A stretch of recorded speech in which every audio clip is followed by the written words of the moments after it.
Hey, Coach Harlan here with IB4E Coaching. Let me ask you a question. Does your business run like a well-oiled machine? Does it run and generate revenue for you whether you're there or not?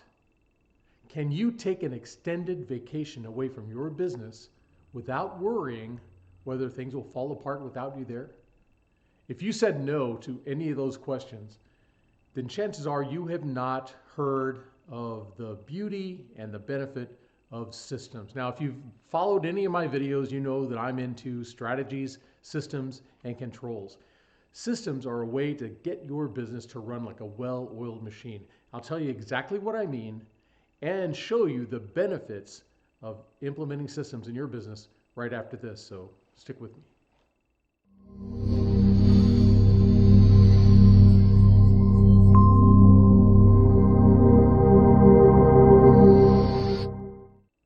You know, in talking to people, when you mention systems, they automatically think of computers and the software that helps run the business. Those are fine.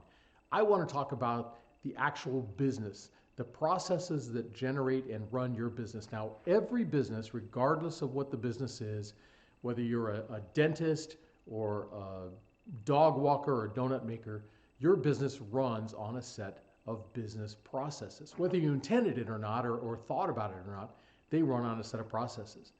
Think about it. If your business has products that you sell to customers and collect payment for those products or services, then you have a business process. As a consultant, we used to work with businesses and help them identify what their business processes are. And one of the most common, the one that almost everybody can understand, is a process we call order to cash. You take an order, you fulfill the order, and you get paid for the order. Now, in some businesses, if you're a service industry or something, that's the way it works. Take an order, fulfill the order, get paid for the order. If you're a retailer or an online retailer, think of Amazon, you take the customer order, you get paid for that order, and then you deliver. But the process is essentially the same. You're taking an order, whether it's by phone, in person, online, or fax, if companies are still doing that. You fulfill the order somehow, and then you collect payment for it. Now that is what they call a level 0 process. It's the highest level, 30,000 foot flyover. That's what that process is. When you start getting into the level 1, level 2, and level 3, that's where you start going into the detail. How do you collect orders? How do you take orders from customer?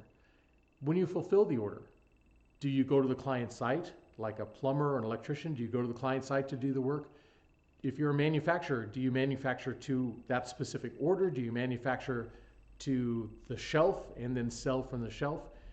If you're a retailer, do you buy from a vendor and stock your shelves and then sell to your customers? When you start getting into the detail, that's where businesses start to go a little bit different, right? Every business is slightly different. At the lowest level, you get into the step-by-step instructions on exactly how you want the task done. That is the procedure. The process is a high level. The procedures are the step-by-step instructions on how to do the task. At that point, you would probably want to create swim lanes, a chart that shows swim lanes. Which role is doing what task and when? Where do they pass that task off to the next person to do their part?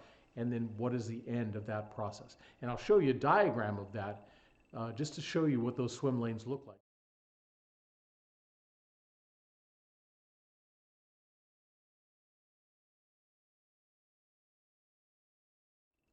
So from the highest level process, you get down into the details until you get down to the procedure level where you're identifying the step-by-step instructions on exactly how to complete that.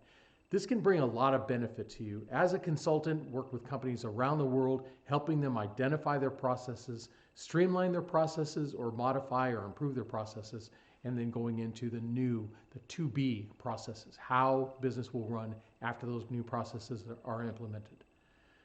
What you want to do is make sure that you involve your employees. The people who are actually doing the work may have some insight on how they can make that process better. Involve them. It also does another thing. It gets them to take ownership of that process to where they will start doing it better than they would if you were just to impose a process on them. They will also hold other employees accountable for doing it right if they have some input.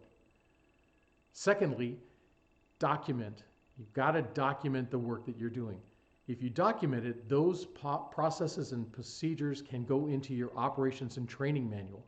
Not only does that eliminate a lot of the questions, a lot of the confusion about how things are done, but when you get ready to train a new employee joining your team, you can simply use those processes, make sure that they're learning to do it exactly the way everyone else is doing it. Third thing I would recommend is review these processes annually. If there are any changes in your business, if you have new employees coming in, if you have new products you're adding to your line, or new equipment that you're using, go back and review the processes to make sure that you are using the most efficient process to deliver the result you're after. Again, a process is supposed to deliver an expected result every single time. So make sure that's happening. And if you're off at all at measuring these, if you find out you're not producing either the quantity or the quality, go back and look at the process. If you want to learn more about strategies, systems, and controls, then let's chat. Go out to my website, www.timewithcoach.com, and schedule a 20-minute discovery chat. No obligation, no heavy sales pitch. Let's talk about what it is you're doing and see how I can help. Well, that's it for this week. I hope you enjoyed the video. If you did, make sure you click the like button and share this video with your friends. Also, subscribe and hit the bell icon so you get notified when new videos are uploaded. And that's it for me, Coach Harlan, saying so long for now.